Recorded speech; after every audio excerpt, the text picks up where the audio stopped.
afternoon, Hartford, and welcome once again to our show, Voices of Veterans, which is aired here and taped in the Hartford Public Access Television studios, courtesy of Hartford Public Access Television, which has been very generous in teaching us how to use their equipment and also giving Hartford residents a chance to put their voices out here into the public so that you can hear and understand what's going on with your veterans.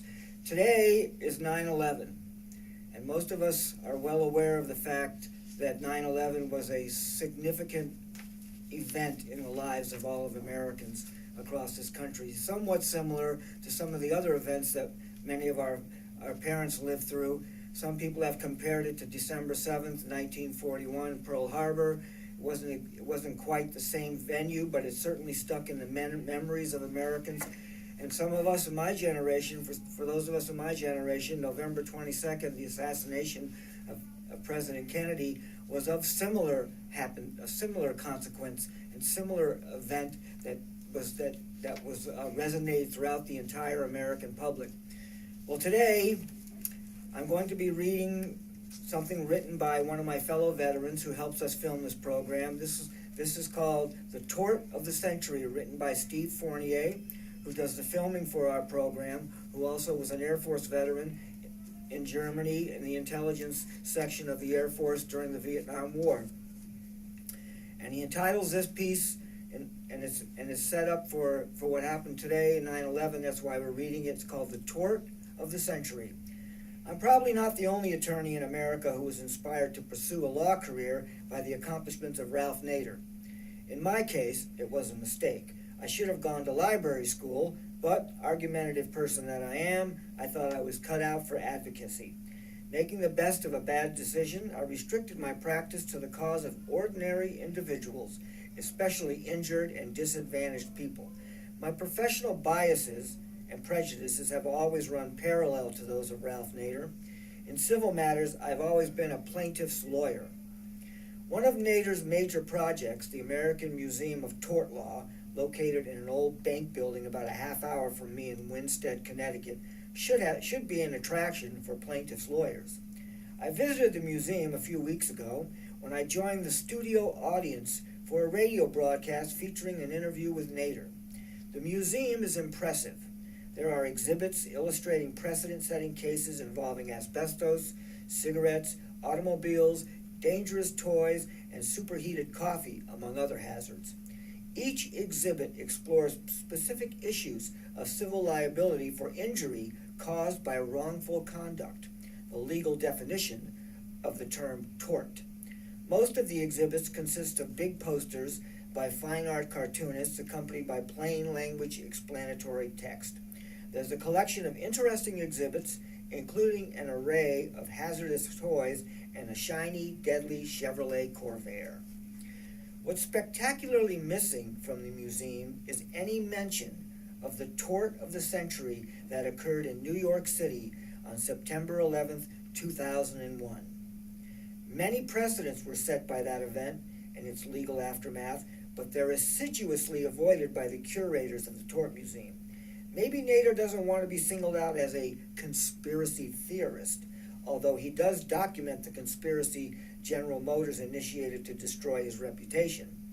Or maybe they just haven't got around to this topic yet. Also possible is that most museum visitors simply aren't ready to confront the legal issues illustrated by the case. Attendance could fall in the shadow of an exhibit on the World Trade Center, or it could rise. If I were designing such an exhibit, I would concentrate on the legal precedents the events have set in keeping with the rhetorical tone of the museum. This would permit harsh criticism of the legal system's handling of the events of 9/11 without raising any suggestion of paranoia.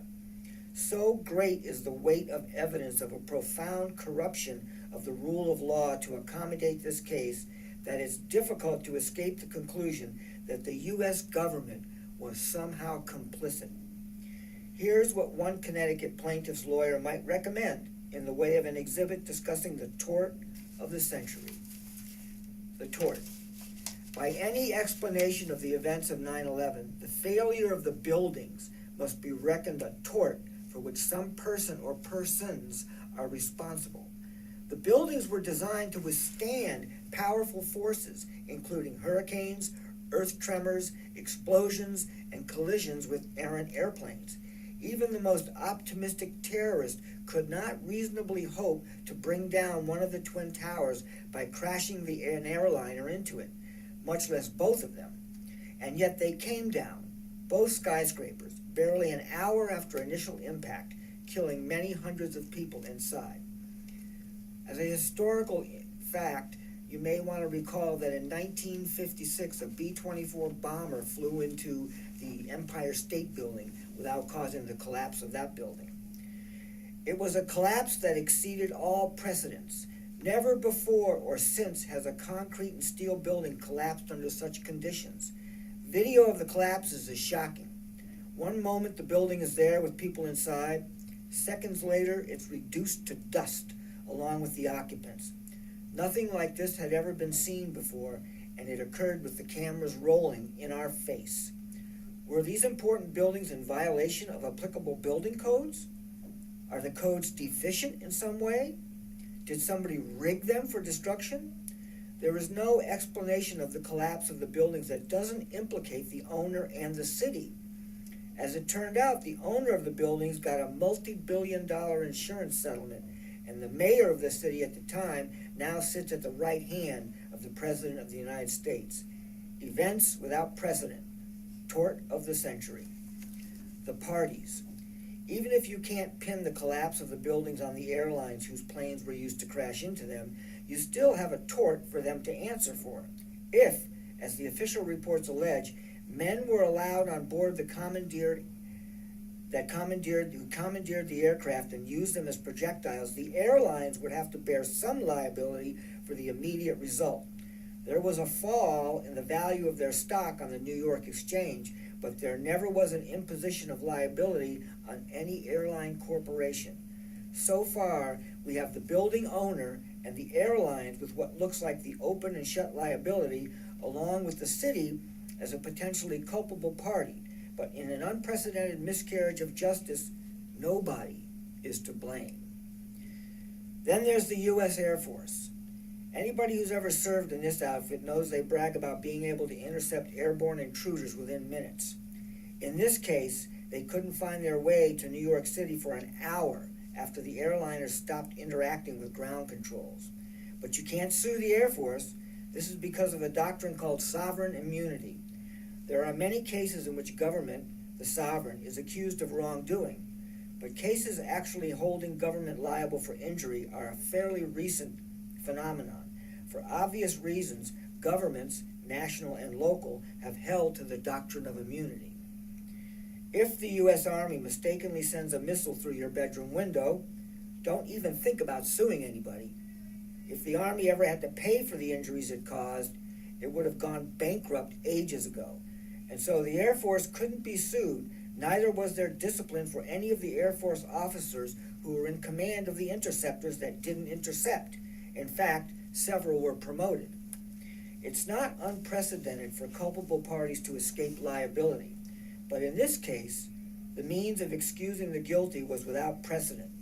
By an act of Congress, victims and victim survivors were allowed to collect a sum of money from a fund in amounts commensurate with the extent of the loss, including the variable value of lost lives. If they would pledge not to sue anybody, almost everybody aggrieved by the catastrophe assented to this settlement.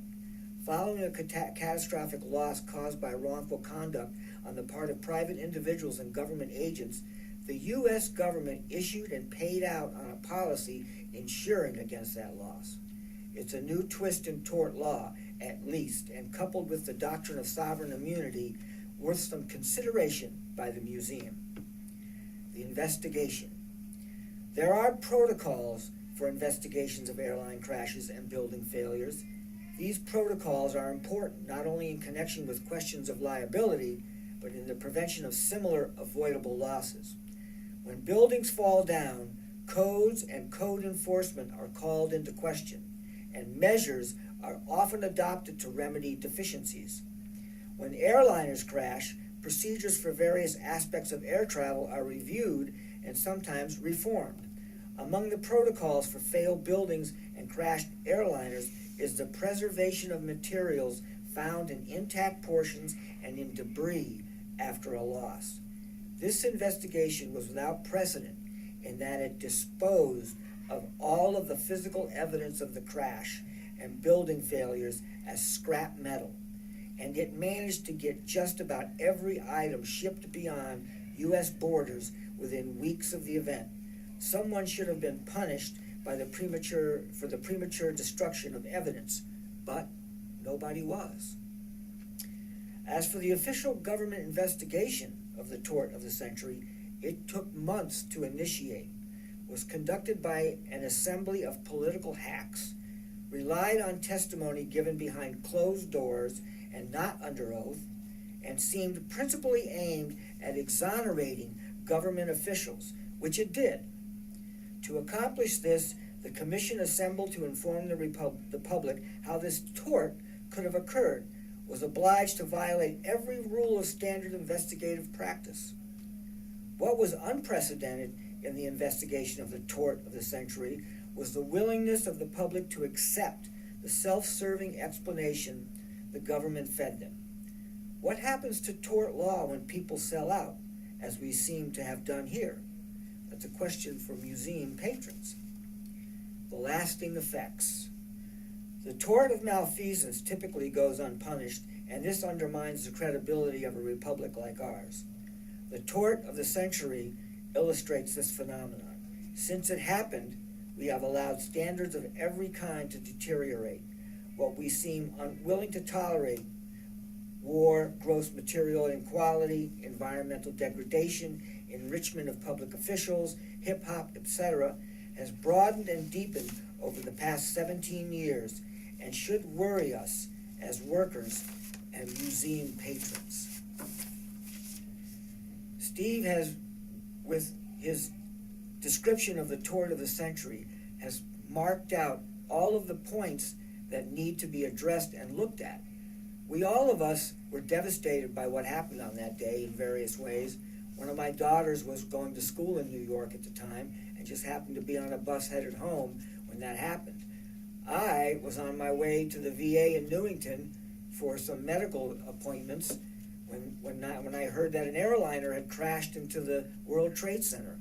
When I got to the VA in Newington, the entire place was in a state of chaos. There were officers running around everywhere. There were patients watching in stunned disbelief. People were told that they could not leave the premises. People were told that they had to stay where they were. So I just walked back to my vehicle and I went home. For the rest of the day, I watched television like all of the rest of us. As a Vietnam veteran, I can tell you the damage that was done physically to bodies was incredible. All of us were witness to the bodies, to people falling out of the building from thousands of feet up in the air, and all of the people left in the dust, picked up from the cancerous causing dust and chemicals that were floating throughout New York. The first responders to this day are still dying of cancer, and the effects of those chemicals and what was in the building are still impinging the health of thousands and thousands of to the catastrophe by putting their own lives in danger, especially the first responders, the firemen, and the police.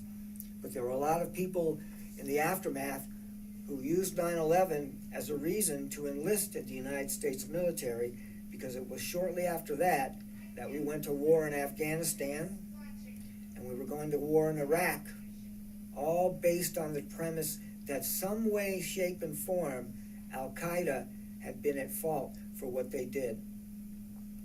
So this is a question that's going to haunt the American public for the rest of our time in our life, and it's going to be something that all of us need to be aware of and keep in our forefront of our thoughts, so that we can probably find out the reasons why this happened. It is truly the tort of the century, and I commend my brother in arms for putting this in the face of the people so that they can hear what happened and look at what happened and consider the alternatives to what we are doing. Going to war against a faceless group of people that we have no idea where they are, who they represent, or where they live is not the solution. Revenge is not the solution to the problem, and it will not find out why the buildings collapsed and why we saw the 2 twin towers fall in New York City on that day in September 11th, 2001. This has been 17 years since this happened, and it's going to haunt the American public for the rest of our days.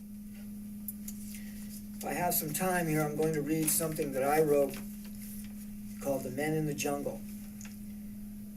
Tim O'Brien, author and Vietnam veteran, describes a true war story in these words. A true war story is never moral. You can tell a true war story by its absolute and uncompromising allegiance to obscenity and evil.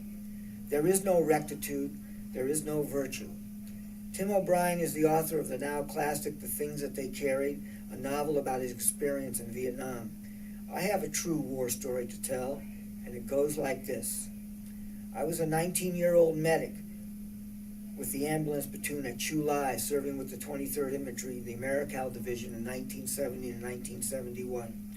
We had all done dust-off, medevac, emergency room, convoy duty, and line duty as grunts.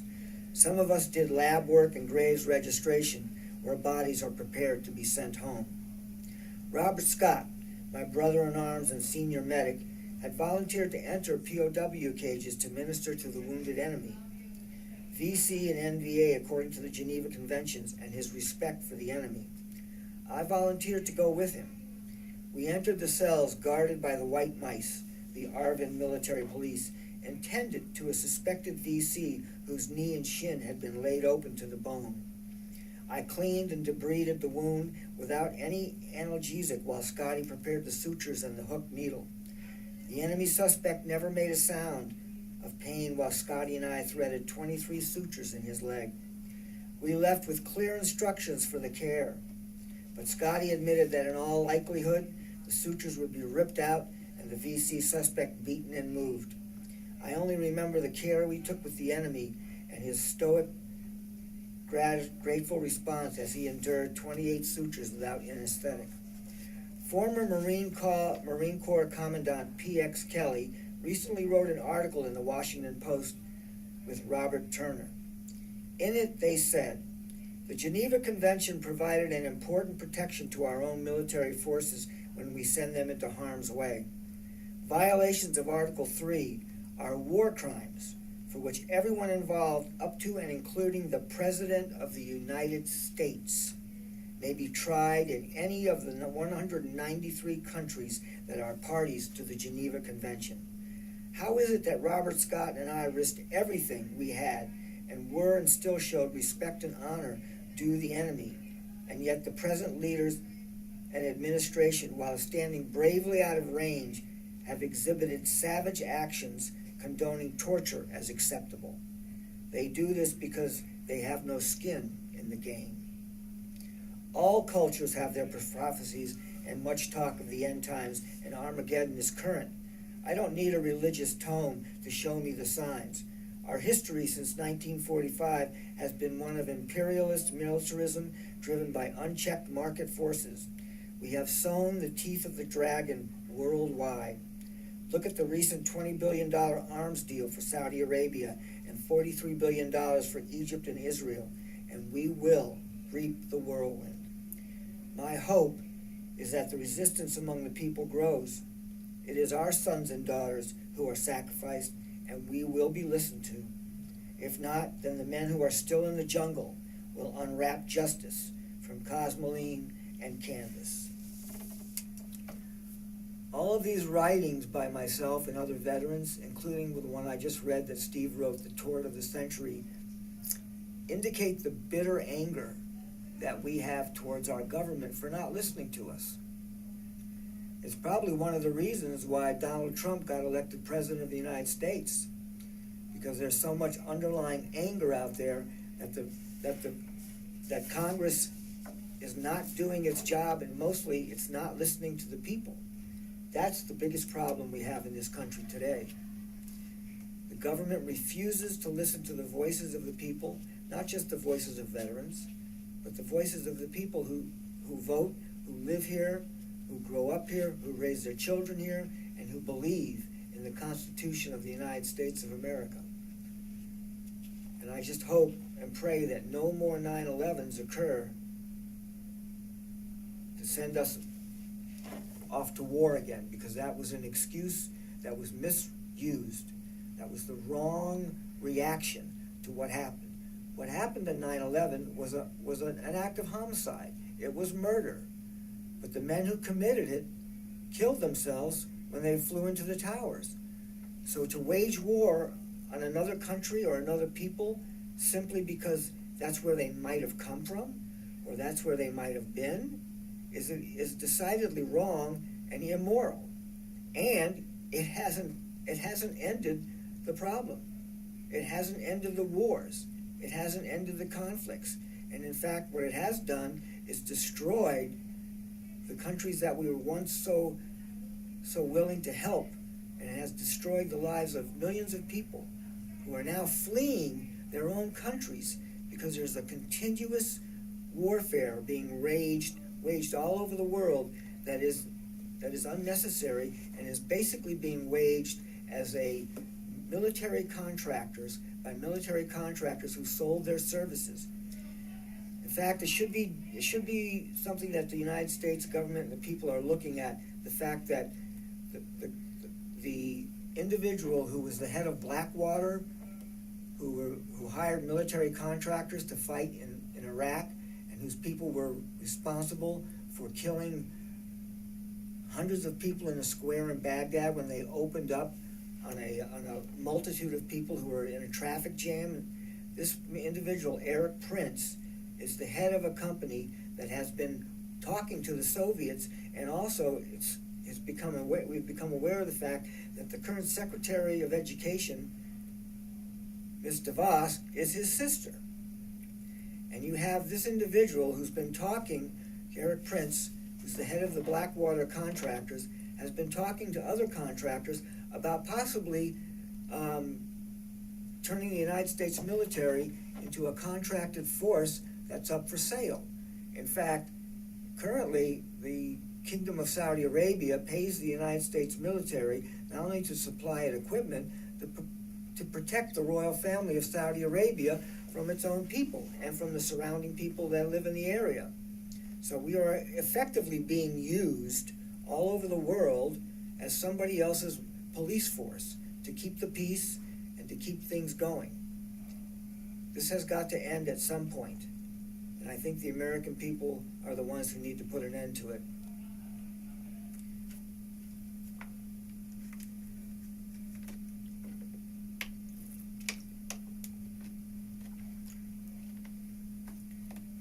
It's one of the reasons why I would go into the schools and I would speak, because I felt it was important, extremely important, that the students, the next group of people who might possibly be enlisting in the United States military, should hear the voices of veterans and find out what the damage is done, to find out what the cost is, not only just in dollars and cents, but the cost to our souls, to our very psychological well-being.